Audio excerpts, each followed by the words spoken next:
Oi, pessoal, tudo bem? Eu sou o Liber, esse é o Kitnet HQ, e hoje estamos falando sobre os melhores do mês, os melhores leituras de julho. E eu li bastante coisa em julho, né? E muita coisa que nem tinha a ver com quadrinhos, assim.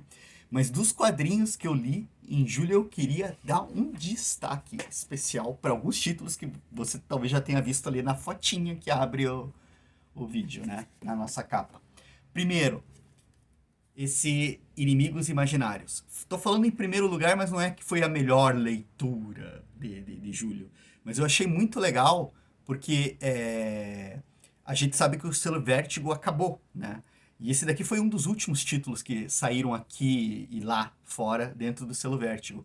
E eu acho muito engraçado como ele é muito a cara de uma historinha da Vértigo, né? A história vai se centra numa personagem, né? A Melba, né? É, ela tem uma amiga imaginária, né? E depois a gente vai descobrir que, obviamente, esses amigos imaginários não são só imaginação das crianças, né? E elas crescem e esses amigos continuam acompanhando elas, né? Você vai ver que a história é sobre parasitas interdimensionais que assumem formas e, de alguma forma, criam uma relação com certas pessoas a partir da sua imaginação, né? Principalmente com as crianças. E daí essa guria, a Melba, acaba indo trabalhar no FBI, e daí tem toda uma história de investigação e tal. Eles chamam ela justamente porque eles sabem que ela consegue enxergar a sua amiga imaginária ainda, e que ela tem um dom para enxergar outros personagens. Não é uma história excepcional, mas é muito bem feitinha. Eu achei bem legal, achei que valeu a leitura. E foi engraçado porque me deu, tipo assim, uma sensação de despedida da Vertigo, né? Desse tipo de história, assim, desse tipo de selo, né? De imaginação, fantasia, policial, né? Bem bacana, assim, eu achei. Além desse, eu li os 3 volumes da coleção A Menina do Outro Lado, que está saindo pela Dark Side. Eles estão publicando, olha só as capas, que coisa linda, né? Basicamente esses dois personagens que estão na capa, né? A garotinha e o Bodinho. Tô chamando de Bodinho, mas o nome dele é Sensei, né? Assim, esse livro, esses 3 livros contam a história desses dois personagens, eles são os protagonistas, né? O desenho é lindo, é feito por um autor ou uma autora japonesa chamada Nagabi. A única identificação que eu tenho é Nagabi. Não fui atrás ainda para fazer a pesquisa, né, do autor, da autora, como que tá, quem é a pessoa e tal. Mas é a história que eu li, eu achei muito bacana. Uma história de fantasia. Ela se passa num momento histórico, tipo, sei lá, século XIX, XVIII, assim, europeu. Tem todo um jeito de ser europeu. Tem cavaleiros, tem feudos, cidades cercadas, né? Não é épico, é bem, como é que eu vou dizer assim, é mais modesta, assim, as representações. E a questão é que esse personagem começa a cuidar da menina, né? Assume a responsabilidade por ela. E nesse mundo você vai ter o lado de dentro e o lado de fora. O lado de dentro são as cidades que estão protegidas. O lado de fora está sendo assolado por uma praga, uma doença que se espalha pelo toque e que corrompe as pessoas. Corrompe no sentido de transformar elas fisicamente. Ele foi atingido por esse mal. Então, digamos assim, ele desenvolveu essa aparência meio demoníaca, perdeu a boca, ele não tem boca, não sei como é que ele pronuncia os sons, né? Ele não sente fome, ele tem uma certa invulnerabilidade. E essa menina é abandonada na floresta e ele encontra ela e decide, né, ajudar ela, cuidar dela. E ela tem toda uma representação de, é, como é que eu vou dizer assim, inocência. O marco dessa história é a contínua luta desse personagem para manter a inocência e a pureza da menina, né? Só que aí a gente vai ver que tem muitas outras coisas acompanhando, né? Então você vai ter criaturas fantásticas. Aí o detalhe é que, como se passa pelo toque, ele não deixa a menina nunca tocar nele. E tem situações que, por exemplo, ela tá desmaiada e tal, e ele não sabe como fazer, porque ele não pode, não quer tocar nela, né? Aí a gente vai descobrindo outras coisas dessa história, desse universo. E eu achei muito bacana. E todo o final dos livros, cada final desses livros aqui, tem um cliffhanger, né? Tem uma chamada pro próximo. Sempre a história para no momento que você põe a mão na cabeça e fala: Meu Deus, o que que vai acontecer agora? E espero que saia esse ano, tomara que saia o quarto volume pela Dark Side. E eu recomendo demais, gente. E é um livro muito bonito. A arte do Nagabe ou da Nagabe é muito linda, assim. Tipo, vale muito a pena, assim. É uma ótima fantasia. Indo ainda nesse ritmo dos quadrinhos orientais, né? Eu tive a oportunidade de ler, né, do Taiyo Matsumoto Usani, e eu achei maravilhoso. O Taiyo Matsumoto é o mesmo autor do Tekkon Kinkrit, né? E são histórias que falam sobre crianças abandonadas ou órfãs, né? Enquanto o Tekkon Kinkrit era mais ação, lances futuristas, pessoas incríveis correndo de um prédio para outro, bem um esquema extraordinário, super-herói, assim, né? Com ação alucinante e tal. Esse aqui é mais cotidiano, é uma casa, né? É um abrigo para crianças. E eu achei muito interessante que não são órfãos apenas, são crianças que são deixadas lá pelos próprios pais que por alguma razão não podem ficar com os filhos naquele momento. Algumas são abandonadas permanentemente, outras não.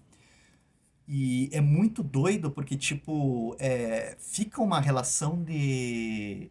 Entre, por exemplo, esse personagem da capa, ele tem a mãe dele e ele visita ela. Tipo, a cada 3 meses ele faz uma visita. E, tipo, não é que ela abandonou ele, mas ela não tá cuidando dela, ela não tá criando ele. E a relação que vai sendo feita entre os dois é muito doida, assim. E não é só ele, né? Tem todo um arco de personagens. Deixa eu ver se eu acho aqui uma arte para mostrar. Ah, sim. Isso aqui é muito bonito. É um desenho muito bacana. Não é toda a arte do livro não é assim, mas putz, aqui tá todo o elenco. Você vê que tem várias pessoas, várias crianças, os cuidadores, os responsáveis, e cada uma tem uma história. E ele vai trazendo essa história num relato de cotidiano. Cara, é lindo, lindo, lindo, assim. Tipo, é um dos quadrinhos, assim, que eu peguei esse ano que eu achei dos mais lindos, assim. Vale muito a pena a leitura, assim. Só que não tem o extraordinário. É bem cotidiano, é bem um lance poético, tem um sentimentalismo que não é negativo, assim. Tem um jeito muito bonito dele lidar com as relações emocionais, com as construções com a amizade, né? Essas relações todas, esses relacionamentos todos, eu achei fantástico, assim, tipo, super recomendo.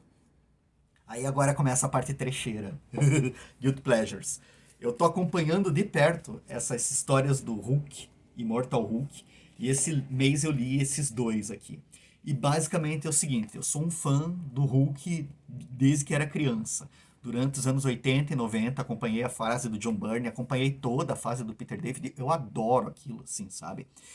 E depois vieram outras fases que eu não acompanhei tanto. Peguei uma ou outra coisa, o Planeta Hulk, mas nunca voltei a acompanhar com vontade. Esse autor aqui, o Ewing, acho que é Ewing que se pronuncia o nome dele. Enfim, ele é inglês e ele faz uma abordagem pro Hulk que, tipo, tá sendo muito comum nos quadrinhos de super-herói, assim, não é incomum. O autor que quer fazer um apanhado de toda a trajetória do super-herói, né? De todas as fases. E o Ewing faz isso, então tem muitas referências a diversas fases de histórias do Hulk, assim, desses quadrinhos, que eu, como fã, adoro. Só que o bacana é que ele dá uma nova interpretação. Esse Mortal Hulk, por exemplo, Hulk no Inferno, né?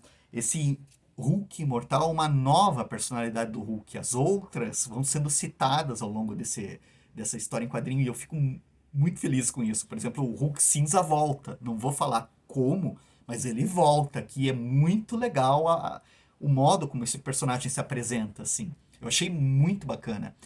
E o Ewing, eu falo que ele é britânico, né? E eu achei bacana porque os britânicos, a gente, dos anos 80 e 90, a gente tem essa tradição de associar autor britânico com magia, né? E o Alan Moore, Neil Gaiman, né? Tem um lance ali de magia. E ele faz uma interpretação do Hulk que eu achei legal, que é com o sobrenatural.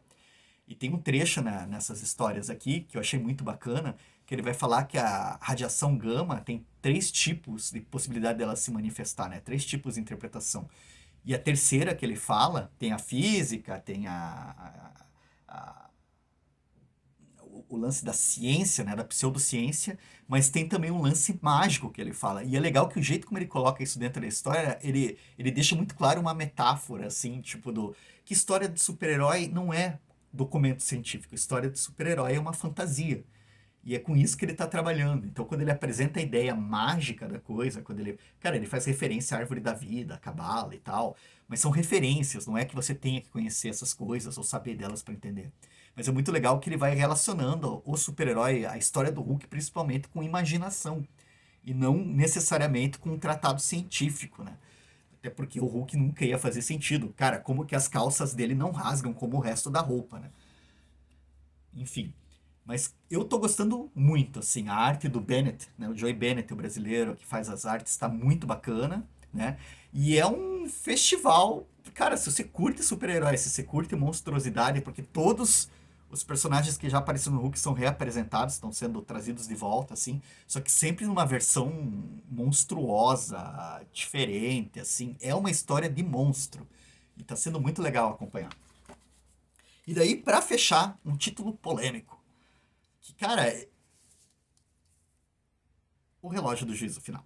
Que basicamente é um crossover entre o universo de Watchmen, quer dizer, a obra sagrada de Watchmen que Alan Moore escreveu nos anos 80, que se você deve ter ouvido falar, não tem como você não ter sabido do filme, da série da HBO.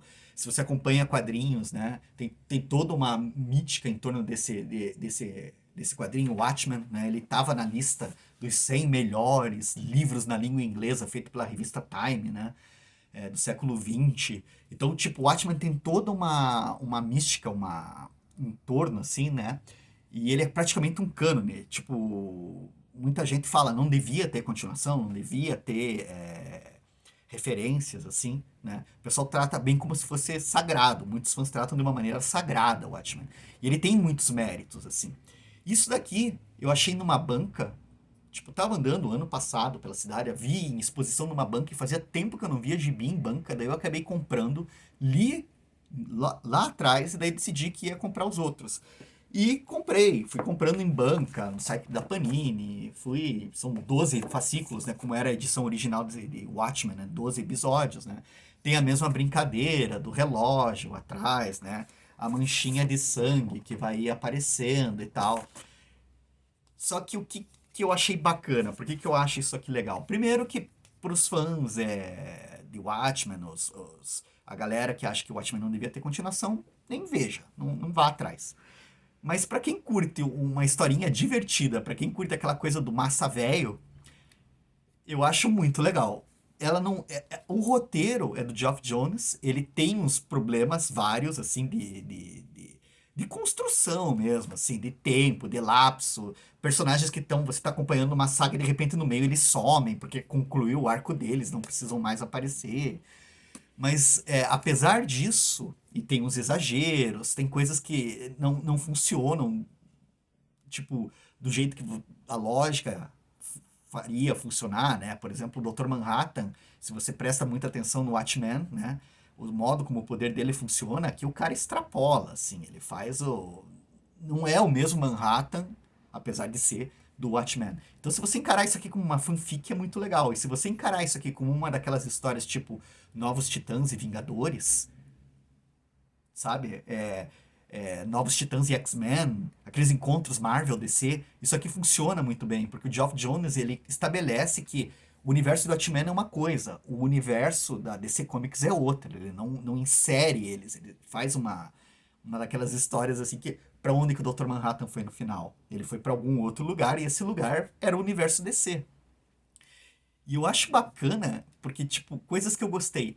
O ponto de vista da história não é assim, tipo, estamos mostrando os dois universos igual. Não. O protagonismo é todo do universo de Watchmen. O Ozymandias é o protagonista das 6 primeiras edições. Tudo gira em torno das ações dele. Você vai ter um retorno do Rorschach, que é um outro personagem que veste a máscara. E a história desse Rorschach eu achei muito bacana, porque ele tá no primeiro volume. né, do Watchmen. Se você for olhar a história original, o Geoff Jones atribui para um personagem vestir a máscara do Rorschach, e é muito bacana quando você descobre quem é esse personagem que está usando essa máscara, né? A historinha, o viés, assim, é muito legal. Ela não tem a proposta de ser uma história pesada, um argumento que nem o Watchmen. E eu acho que o que eu achei divertido quando eu terminei de ler é que enquanto o Watchmen tem aquela proposta de ser uma crítica à ideia de super-herói, né? E a ideia de super-herói que ele tem, a crítica é o cara que quer salvar o mundo. Eu vou salvar o mundo. Eu sei o que é melhor para você. A grande crítica do Watchmen, ao meu ver, é essa.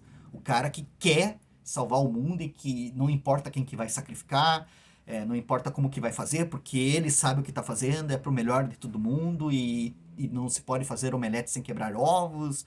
Então o Watchmen, principalmente na figura dos Imandias, tem essa crítica, assim, né? Essa coisa assim da megalomania, de você se iludir que você sabe das coisas.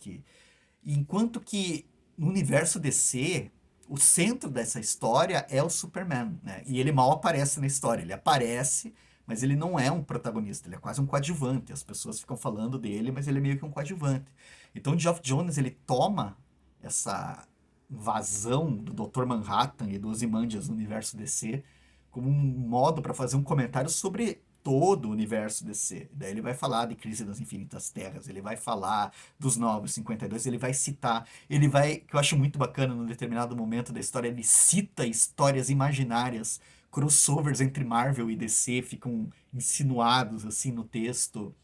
E o que, enquanto o Watchmen era uma crítica, né, entre outras coisas, né, essas relações, uma crítica à inocência do super-herói, né, à ideia de você acreditar que boas intenções podem salvar o mundo, né?